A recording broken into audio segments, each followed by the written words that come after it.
What's up, YouTube? Welcome back to the Saving Men's Lives Network. Today, fellas, I want to talk to you about how you need to be very careful. For those of you guys who are still dating, for those of you guys still looking for a love connection, you need to be very careful of the woman you choose, and you need to be even more careful of her past. Because a woman's past will affect your immediate present as well as your future. You need to be the kind of man who's smart enough to do his homework. You need to be the kind of man who's smart enough to ask around for people who know her, who know her story, and can be trustworthy. People who can tell you what she's been through, what she's going through, and the kind of guy she used to be involved with before you ever came into the picture. You need to be the kind of man who uses that head on top of his neck as opposed to the one in his pants. Because if you don't, this could be your story. Roll the clip.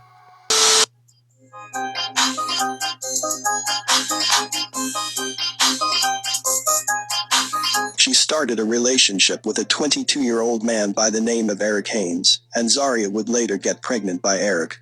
Yeah. Are y'all having a girl or a boy? Girl or boy. Girl or boy. The two would welcome a beautiful baby girl. The relationship between Zaria and Eric would fall apart, and Zaria would later enter into a new relationship. Learning that Zaria had a new boyfriend made Eric angry and extremely jealous, according to Zaria's sister. He would threaten and harass Zaria for weeks following the breakup. He would also stalk Zaria and directly threaten her new boyfriend. He made a statement to Zaria and her sister, "Watch what's going to happen to your new boyfriend." Due to the constant harassment and threats from Eric, Zaria would be forced to take out a protective order against him. Early on November 8, 2022, on a Tuesday, Eric would finally make good on his threats. At 2:30 in the morning, Zaria was gunned down inside of her residence. Two teenagers kicked in the door to her apartment, and when Zaria confronted the intruders, one of the teens shot and killed her. Zaria's current boyfriend, who was in the upstairs bathroom at the time, heard the disturbance below. While Zaria argued with someone in the front room, he ran to a bedroom, punched out the screen, and jumped from the second-story window to the ground. He heard what sounded like a barrage of gunshots shortly after. The boyfriend said he was able to escape the apartment, and immediately ran to get help. The two shooters fled and jumped in the getaway vehicle that was being driven by Zaria's ex-boyfriend, Eric Haynes. Brooklyn Park Police were dispatched to Eden Park Apartments at 2:34 a.m. on November 8 on a report of a home invasion in progress. Zaria was discovered lying on the ground by responding officers, bleeding from a wound to her lower abdomen that seemed to have been caused by a gunshot. Officers tried to revive her, but she was pronounced dead. There were many gunshot holes located throughout the apartment, including ones close to the bedroom and the bathroom. Indications of a break-in can also be seen on the door's frame, which was damaged during the forced entry. The Hennepin County K-9 unit found the weapon hidden in the wheel well of a Dodge Charger. Forensic testing on the gun showed it matched the casings located in McKeever's apartment. The day before she was murdered, Zaria revealed to her boyfriend that Eric had been stalking, harassing, and threatening her for weeks. On the day of the shooting, Eric had followed Zaria in a vehicle and knocked on her apartment door.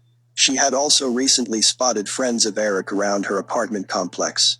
Video footage from the complex showed a car associated with Eric outside numerous times in the days leading up to Zaria's murder. Two teenage brothers aged 15 and 17 were determined to be the shooters. The 15-year-old is suspected to be the one that shot Zaria. The teen fired the gun several times in the apartment and also managed. It's a sad story, but it contains many lessons. One, you have a young girl who is dating a guy she shouldn't have been involved with, a guy she might have even been warned about. She gets pregnant by this guy, and it don't work out, okay?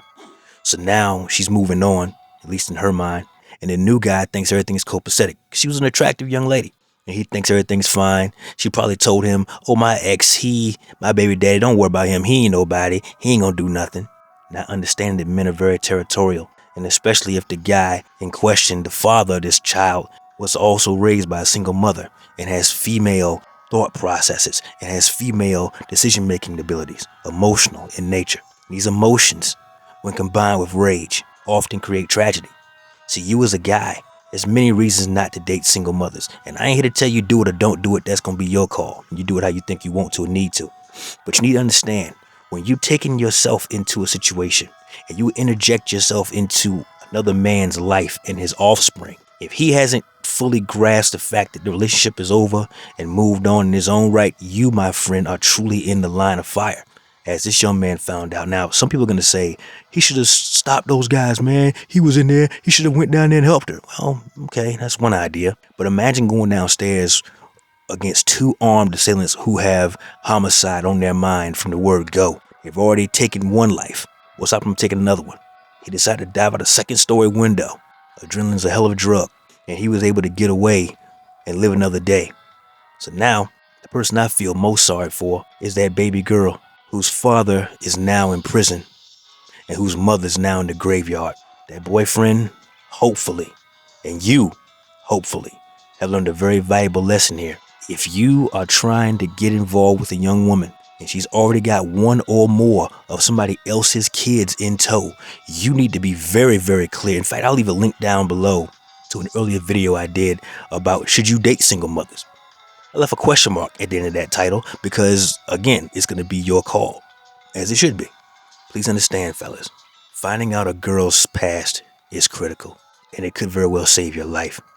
Because if you ask the hard questions up front, you're not diving out of a second-story window to tuck and roll and run down the street barefoot in hopes that stray bullets don't hit you in the back. That's all I got for today, fellas. Be careful out here. That's my time. Like the video, comment down below. Share with a friend and subscribe to the channel. Condolences to the McKiver family. Condolences to that little girl who's going to have to grow up and somebody one day is going to have to tell her the tragedy of why her life is the way it is right now. Never let your brother suffer in silence when the truth will set him free. Networkers, we working. Till next time.